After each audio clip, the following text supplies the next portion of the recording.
Tetapi tidak ada yang berani mengambil solusi, mengangkat mereka di sudut jalanan, dimasukkan ke barak, dididik secara militer, diarahkan menjadi anak-anak yang berguna. Kedisiplinan militer adalah harga mati bagi kemajuan bangsa, bukan musuh. Pandangan-pandangan buruk terhadap militer adalah pandangan-pandangan orang yang takut anak-anak Indonesia bangkit, yang takut anak-anak Indonesia mencapai kemajuan. Mereka takut bangsa ini menjadi bangsa kokoh dan tegap.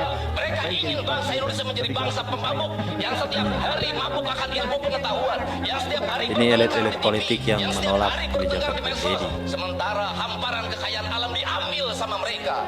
Janganlah kita menjadi antek dari bangsa lain, memporak-porandakan diri sendiri dan bangsanya dengan alasan pengetahuan, dengan alasan hak asasi manusia. Berbicara tentang kebijakan Kang Deddy Mulyadi memang sangat luar biasa bagaimana beliau mengabdikan dirinya di Jawa Barat, membuat gebrakan-gebrakan yang sangat luar biasa sehingga hal tersebut menuai pujian dari masyarakat Jawa Barat terkhusus maupun dari banyak masyarakat luar Jawa Barat yang mengapresiasi atas kebijakan-kebijakan langkah yang dilakukan oleh Gubernur Jawa Barat Kang Deddy Mulyadi. Namun di sisi lain tidak sedikit para elit politik yang menyinyiri kebijakan-kebijakan ataupun menentang daripada kebijakan-kebijakan Kang Deddy Mulyadi. Salah satu diantaranya si Ono Surono. Dia begitu amat seringnya mengkritisi atas kebijakan-kebijakan Kang Deddy Mulyadi. Selain daripada itu, komisioner KPAI pun ikut menyerang daripada kebijakan-kebijakan Kang Deddy Mulyadi terkait barak militer. Dan banyak lagi para elit-elit politik yang tidak menginginkan Kang Deddy terus muncul menjegal daripada langkah Kang Deddy Mulyadi. Namun hal tersebut tidak membuat Kang Deddy Mulyadi gentar. Justru Kang Deddy Mulyadi membuktikan gebrakan-gebrakannya itu sangat bermanfaat bagi warga Jawa Barat. Misalnya jangan-jangan anak yang ikut di barak militer ini Ono keluar berkumpul lagi membentuk geng. Membentuk geng. Nggak ada satupun jaminan bahwa dengan dimasukkan ke barak perilaku anak itu akan menjadi baik setelah keluar dari barak. Bukan soal sugesti, tapi menurut saya tidak Ini efektif. komisioner KPAI. Karena gini ya, ketika saya menjadi komisioner KPAI itu banyak kan kita ngurusin anak-anak ini. Kalau saya firm, nggak efektif. Kenapa? Ngapain kirim ke barak militer? Lebih galak istri saya. Kalau anak-anak dibangunkan jam 4 subuh, di mana letak salahnya dan di mana letak pelanggaran? Kalau anak-anak dibangunkan, kemudian disuruh membereskan tempat tidur, apa salahnya dan apa pelanggaran hak anak? Betul. Kalau anak-anak disuruh sholat subuh, apa pelanggaran haknya? Kalau anak-anak mengikuti kuliah subuh, apa pelanggaran anaknya? Kalau anak-anak disuruh ngantri kemudian makan pagi, sarapan pagi dengan telur, dengan nasi, dengan pisang dan minum susu, di mana letak salahnya? Kalau anak-anak kemudian disuruh belajar dan saat belajar duduknya bersikap memandang ke arah gurunya, memandang mata gurunya agar terjadi transformasi energi antara guru dengan muridnya yang hari ini dihilangkan dengan digitalisasi, menghilangkan ruh spiritual konsepsi pendidikan kita, diganti dengan konsep pendidikan digital yang tidak lagi melahirkan hubungan emosional guru dan murid. Akhirnya murid-murid tidak menghormati guru-gurunya karena guru lupa mengekspresikan nilai-nilai spiritual dalam dirinya pada murid dalam ruangan yang hening, diganti dengan papan belajar digital. Di mana letak salah? Luar biasa. Kalau anak-anak itu diajarkan makan siang, makan siangnya tertib, berantri, berdoa sebelum makan, di mana letak salahnya? Kalau anak-anaknya sore hari diajarkan bola voli, sepak bola, latihan baris berbaris, di mana letak salahnya? Kalau sore hari anak-anak disuruh masuk ke masjid, mengikuti pengajian, di mana letak salahnya? Kalau setelah itu mereka makan malam dan makan malam ditandai dengan berdoa, di mana letak salahnya? Kalau mereka jam 9 disuruh masuk barak, disuruh masuk ruang tidur dan disuruh tidur, di mana letak salahnya? Justru hak-hak anak terdapat di barak pendidikan TNI dan hak itu tidak mereka dapatkan di rumah-rumah. Di rumah-rumah anak-anak tidak bisa tidur malam. Mereka rata-rata tidurnya jam 4, jam 1 malam, jam 2 malam. Di rumah mereka tidak mendapat makanan yang bergizi karena serba fast food. Di rumah mereka tidak mendapatkan kasih sayang. Di jalanan mereka balapan. Mereka tidak mendapatkan ruang hidup tanpa gadget dalam setiap hari. Saya katakan, justru lingkungan kita hari ini, rumah, halaman rumah, kadang sekolah, kadang jalanan, bukan lagi tempat yang ramah untuk anak-anak Indonesia. Upacara selesai. Inspektur upacara berkenan meninggalkan mimbar upacara.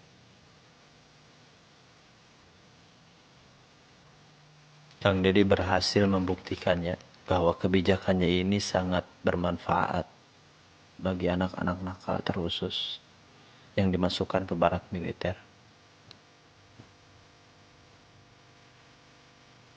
Tidak seperti apa yang dikatakan oleh si Ono Surono ataupun orang yang menggugat Kang Deddy Mulyadi ke Komnas HAM maupun Komisioner KPAI yang mengatakan bahwasannya kebijakan Kang Deddy Mulyadi memasukkan anak nakal ke barak militer itu salah. Tetapi faktanya Kang Deddy Mulyadi berhasil mendidik anak nakal yang dimasukkan dan dilatih di barak militer sehingga kepribadiannya itu menjadi baik.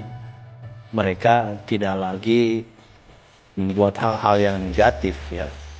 Tidak suka balap-balapan, tidak suka berkelahi, tidak geng-gengan di jalan.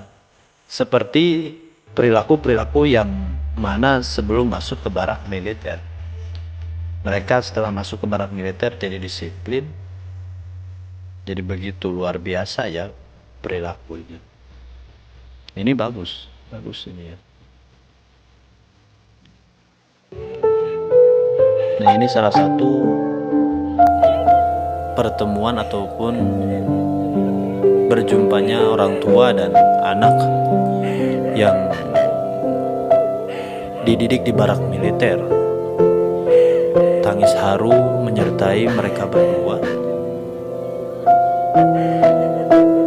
Dan si anak pun memeluk orang tuanya.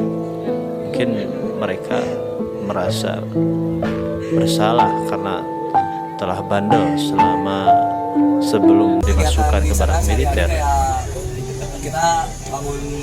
Kata salah satu siswa yang menjalani pendidikan di barak militer. Beresin tempat tidur, siap-siap pergi masjid buat sholat subuh.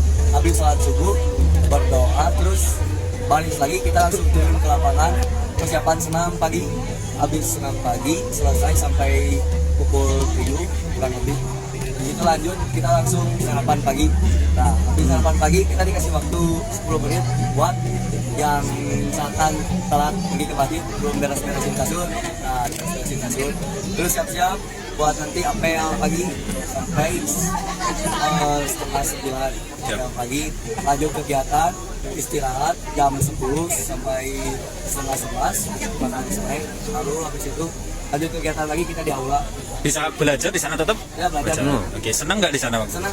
Dapat ilmu baru? Banyak ilmu baru, terus dapat banyak teman-teman baru juga, dapat pelajaran-pelajaran yang berarti lah pokoknya. Sebagai orang kecil yang masih percaya pada ketulusan, saya dengar ucapan Kang Deddy Mulyadi. Kata-kata yang bukan hanya keluar dari mulut, tapi dari hati yang siap disakiti.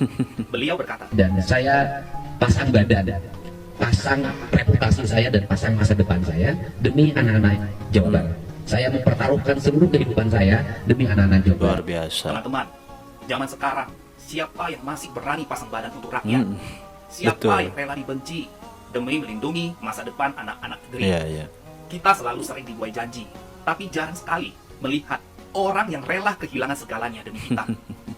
Dan saat ada yang berani melangkah, justru banyak yang mencibir, memfitnah dan menyerang. Tapi saya mendengar dan saya memilih untuk percaya karena negeri ini butuh keberanian, bukan pencitraan. Karena anak-anak Jawa Barat butuh perisai, bukan bayang-bayang yang hilang saat badai datang. Terima kasih Kang Deddy, suara Anda tidak akan kami biarkan tenggelam selama kami masih bisa bicara.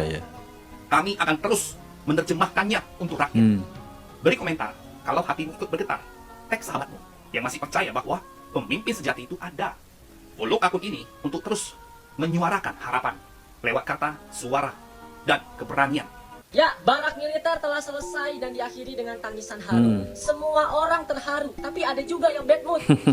Makanlah Siki, nanti Saki, masuk. Dari sini gua paham kenapa para elit banyak yang menentang kebijakan-kebijakan dari KDM. Mereka menggiring ke arah isu HAM, perlindungan anak di bawah umur. Kebijakan KDM kurang efektif, jadi harus dicari ke akar-akarnya, pakai konselor, psikolog, dan segala macam. Jangan kebanyakan omon-omon. Betul. Ini pasti ujung-ujungnya ke arah politik.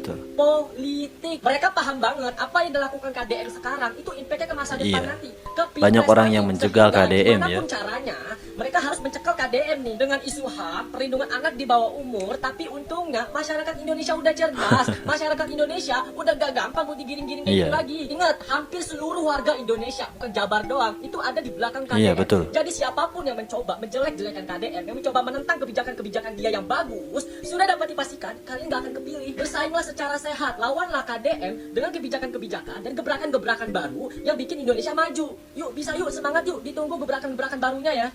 Ada yang nonton nggak Hari Kebangkitan Nasional di Jawa Barat oleh Gubernur Jawa Barat kita, Bapak Amin? Coba, aku notice sama pengibar benderanya. Saya pikir pengibar benderanya itu adalah dari pasukan Paskibraka ya, 3 orang itu pengibar bendera. Ternyata itu siswa-siswa yang di barak militer ya. Mereka belajar cuma 18 hari untuk belajar mengibarkan bendera. Itu hebat banget ya. Jadi makanya yang komen-komen nyinyir, mereka itu dimanusiakan di sana ya. Jadi diajarkan baris-baris, disiplin ya. Itu keren banget sih di sana. Makanya yang komen-komen yang gak jelas ya stop ya. Mereka tuh dimanusiakan. Kapan lagi mereka bisa mengibarkan bendera di muka umum dengan pejabat-pejabat yang hebat ya. Biasanya kan pasukan Paskibraka ini anak-anak barak militer juga mampu dan bisa dididik seperti itu. Cuma 18 hari, sayang. 18 hari mereka belajar langsung bisa dengan sempurna mengibarkan bendera. Nah, bangga tuh orang tuanya. Saya sampai sedih tuh, Kang Deddy mohon pisannya Kang Deddy. Makanya komen-komen stop deh. Saya cukup kaget ya dengan perkataan Gubernur Jawa Barat mengenai anak-anak yang dilatih di barak militer ini, pendalaman karakter ya istilahnya ya. Ada yang mohon maaf yatim piatu gitu. Kemudian Kang Deddy bilang semua orang yang tidak punya, semua anak yang tidak punya ayah dan ibu akan menjadi anak saya. Nah ini luar biasa Kang Deddy ya. Luar biasa. Ini nggak ngerti ya, sampai speechless ya untuk menanggapi hal ini, tapi bisa membuat hati saya jadi lebih damai untuk mendengarkan hal ini, karena memang ini jarang sekali terjadi gitu. Mungkin ada di luar sana yang gak bakalan ada pejabat yang lain yang dan harapan saya Kang Deddy Mulyadi. Kang Deddy berkata seperti ini itu bukan karena hanya di depan kamera saja, tapi juga di belakang kamera tetap sama aja. Kita sama-sama berdoa untuk kebaikan semuanya, teman-teman. Parah warga Jabar ini sekarang. Pak Deddy, ini warga Anda loh. Apa sekarang laporan ke Anda? Pak Deddy, iya Pak, anak Abdi, selaki Abdi, pamajikan Abdi. Norak, sampai perkara kentut ke Anda. Heran saya. Malah ada posting ulang lagi. Ngapain tuh Pak, gak penting. Dagelan itu, Anda sudah seperti raja yang hebat sekarang. Dipuja-puji rakyatnya. Seperti cerita-cerita di negeri dongeng itu. Tapi sorry Anda sedang tidak di dalam dongeng itu. Anda ini nyata, fakta, bukan fiksi. Anda memang sedang dicintai warga Anda, bahkan masyarakat luas, selain warga Jabar.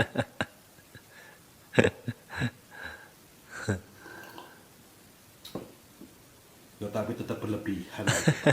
Masa hal-hal sepele aja laporan ke Anda. Pak Deddy, kayak yang lebay gitu. Pak Deddy. Pak Deddy siapa mah? Deddy Mulyadi. Pak Deddy. Bukan, Pak Deddy tukang sayur. Alah, tukang sayur biasa dipanggil Mang Deddy aja, sekarang tiba-tiba Pak Deddy. Gak pantas itu, gak sopan. Norak.